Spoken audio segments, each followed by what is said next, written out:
Preah Vihear Temple. Construction of the first temple on the site began in the early 9th century. Both then and in the following centuries, it was dedicated to the Hindu god Shiva in his manifestation as the mountain god Siharisvara and Harisvara. The earliest surviving parts of the temple, however, date from the Khmer period in the early 10th century, when the empire's capital was at the city of that name. Today, elements of the Bantier style of the late 10th century can be seen, but most of the temple was constructed during the reigns of the Khmer kings Suryavarman I, 1006 to 1050, and Suryavarman II, 1113 and to 1150. An inscription found at the temple provides a detailed account of Suryavarman II studying shark creatures, celebrating religious festivals and making gifts, including white parasols, golden poles, and elephants, to his spiritual advisor, the aged Brahmin Divakara Pandita. The Brahmin himself took an interest in the temple, according to the inscription, donating to it a golden statue of dancing Shiva known as Nataraja.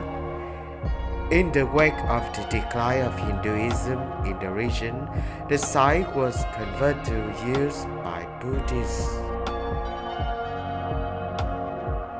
Preah Vihear Temple was built at the top of Poitadi, a steep cliff in the Dângrêk mountain range, which is the natural border between Cambodia and Thailand.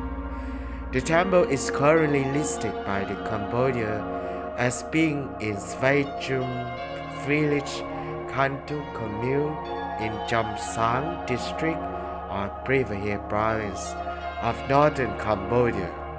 The temple is 140 km from Angkor Wat and 418 km from Phnom Penh.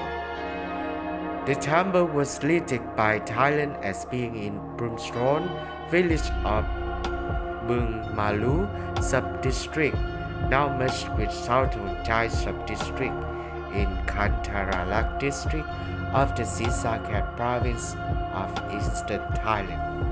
It is 110 km from Mung Sisaket district, the center of Sisaket province. In 1962, the ICJ ruled that only the temple building belonged to Cambodia, while the direct way to access the temple was from Thailand, but currently, as of at least 2015, the only access is from inside Cambodia. The temple complex runs 800 miles along the north-south axis facing the plains to the north, from which it is now cut off by the international border. It consists essentially of the causeway and step rising up the hill towards the sanctuary, which sits on the cliff top at the southern end of the complex, 120 miles above the northern end of the complex, 525 miles above the Cambodian plain, and 625 miles above sea level. Although this structure is very different from the temple mountains found at Angkor, it serves the same purpose as a stylish representation of Mount Meru, the home of the gods. The approach to the sanctuary is punctured by 5 gopuras. These are conventionally numbered from the sanctuary outwards, so Gopura 5 is the first to be reached by the visitors. Each of the gopuras before the courtyard is reached by a set of steps, and so must a trend in height which increases their impact. The Gobaras also block a visitor view of the next part of the temple until they pass through the gateway, making it impossible to see the complex as a whole from any pole. The fifth Gobara in the Gorge style returns traces of the red paint with which it was once decorated, although the entire roof has now disappeared. The fourth Gobara is layered from the clean Bafun pillars and has on its southern outer pediment one of the masterpieces of Preah Vihear, a depiction of the churning of the sea of milk. The third is the largest and is also flanked by two halls.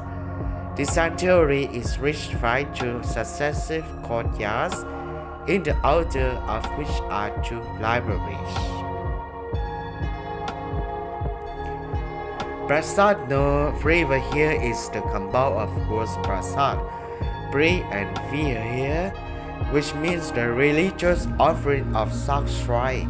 In Sanskrit, Prasat means religious offering, which could even be taken as synonym of temple in this context. Preah means sak, beloved, and Vihear from the Sanskrit word Vihara means a dome or shrine, the central structure of the temple.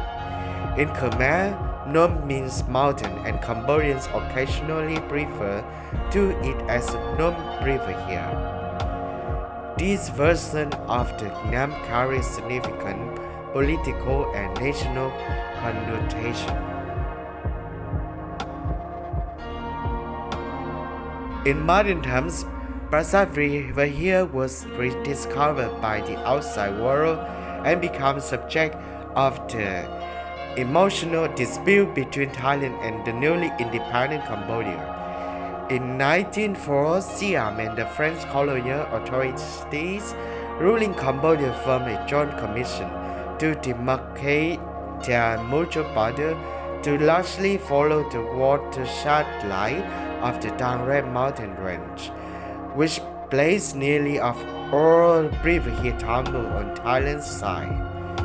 In 1907, after the survey work, French officials drew up a map to show the border's location. However, the resulting topographic map, which was sent to Siamese authority and used in the 1962 International Court of Justice ruling, showing the line deviating slightly from the watershed without explanation in the Preah Vihear area, placing all of the temple on the Cambodian side. Following the withdrawal of French troops from Cambodia in 1954, Thai forces occupied the temple to enforce their claim. Cambodia protested, and in 1959, asked the ICJ to rule that the temple and the surrounding land lay in Cambodian territory. The case became a volatile political issue in both countries. Diplomatic relations were severed, and threats of force were voiced by both governments. The court persisting focus not on question of cultural heritage or on which state that was the successor to the Khmer Empire, but rather on Siam's supposed long-term acceptance of the 1907 map. Arguing in the heart of for Cambodia was former U.S. Secretary of State Dean Acheson, while Thailand's legal team included the former British Attorney General Sir Frank Sockais. Cambodia contended the map showing the temple was being on Cambodian soil was the authoritative document. Thailand argued that the map was invalid and that it was not an official document of the Border Commission, and that it clearly violated the Commission's working principle that the border would follow the watershed line. which would place most of the temple in Thailand. If Thailand had not protested the map earlier, the Thai side said it was because Thai authorities had had actual possession of the temple for some period of the time. Due to the great difficulty of scaling the steep hillside from the Cambodia side, or simply had not understood that the map was wrong. On the 15th June 1962, the court ruled 9-3 that the temple belonged to Cambodia, and by the vote of 7-5, that Thailand must return any antiquities such as sculptures that it had removed from the temple. In its decision, the court noted that in over the 5 decades after the map was drawn, the Siamese Thai authorities had not objected in various international forums to its depiction of the temple's location.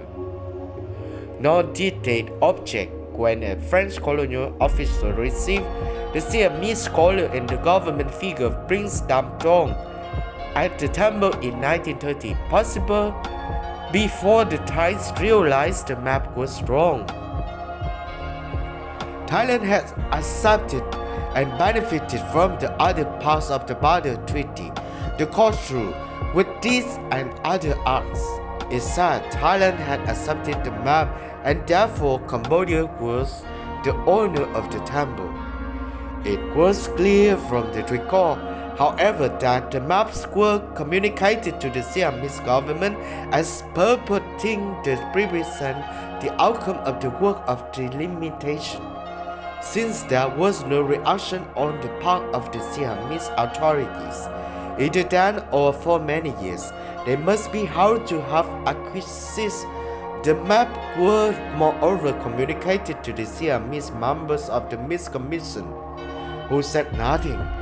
The Siamese Minister of the Interior, Prince Dam Trong, who thanked the French Minister in Bangkok for them, and to the Siamese provincial governors, some of whom knew of Preah Vihear. If the Siamese authorities accepted the annexed first map without investigation, they could not now plead any error vitiating the reality of their consent. The Siamese government and later the Thai government had raised no query about the annexed first map prior to its negotiation with Cambodia in Bangkok in 1958. But in 1934 to 1935, a survey had established a divergence between the map line and the true line of the watershed. Another map had been produced showing the temple as being in Thailand. Thailand had nevertheless continued to also use and indeed to publish maps showing Preah Vihear as lying in Cambodia. Moreover, in the course of the negotiation for the 1925 and 1937 Franco-Siamese treaties, which confirmed the existing frontiers, and in 1947 in Washington, before the Franco-Siamese Consolation Commission, Thailand was silent. The natural inference was that Thailand had accepted the frontier at Preah Vihear as it was drawn on the map, irrespective of its correspondence with the watershed line. Australian Joseph Percy Barner wrote on scathing dissent for the minority on the court, however, pointing out that the French government had never mentioned Thai acquiescence or acceptance at any time, not even when Thailand stationed military observers at the temple in 1949.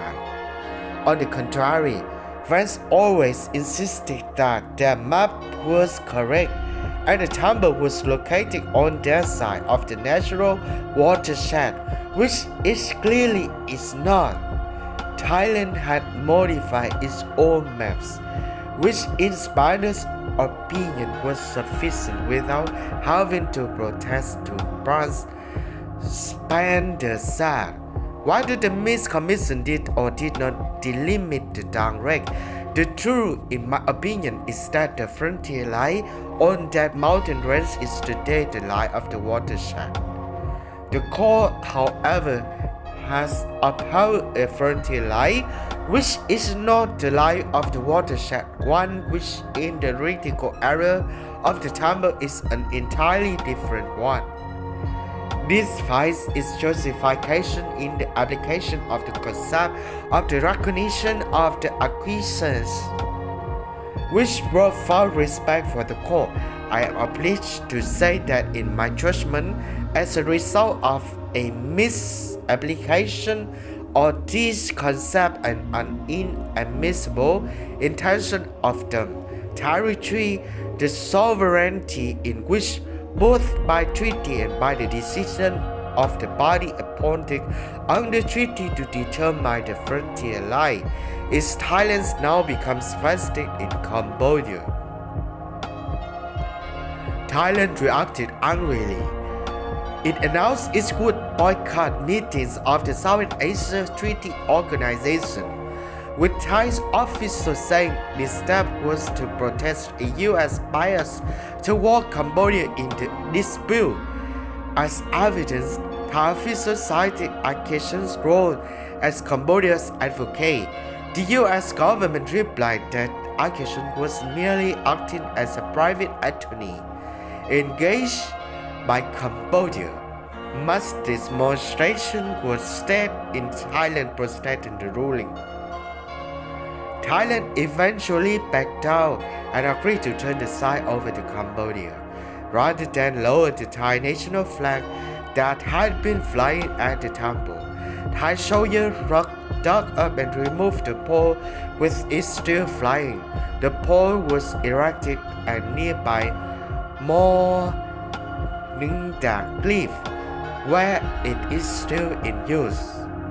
In January 1963, Cambodia formally took possession of the site in a ceremony attended around 1,000 people, many of whom had made an arduous climb up the cliff from the Cambodian side. Prince Sihanouk, Cambodia's leader, walked up the cliff in less than an hour, then made offerings to the Buddhist monks.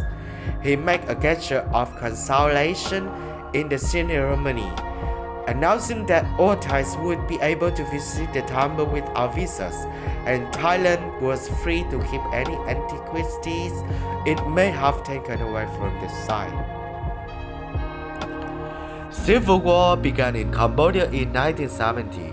The temple's location high atop a cliff served to make it readily defensible militarily.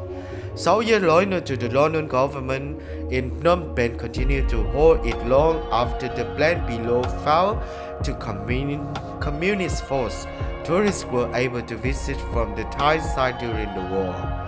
Even though the Khmer Rouge captured Phnom Penh in April 1975, the Khmer National Armed Force soldiers at Preah Vihear continued to hold down after the collapse of the Khmer Republic government. The Khmer Rouge made several unsuccessful attempts to capture the temple, then finally succeeded on the 22nd May 1975 by shelling the cliff, scaling it and shooting the defenders, Thai officials reported at that time. The defenders simply stepped across the border and surrendered to Thai authorities. It was said to be the last place in Cambodia to fall the Khmer Rouge. Full-scale war began again in Cambodia in December 1978 when the Vietnamese army invaded to overthrow the Khmer Rouge. Khmer Rouge troops retreated to the border areas. In January, the Vietnamese reportedly attacked Khmer Rouge troops holed up in the temple, but there were no reports of damage to it. Large number of Cambodian refugees into Thailand after invasion. Guerrilla warfare continued in Cambodia through the 1980s and war in 1990s, hampering access to Preah Vihear. The temple opened briefly to the public in 1992, only to be reoccupied the following year by Khmer fighters.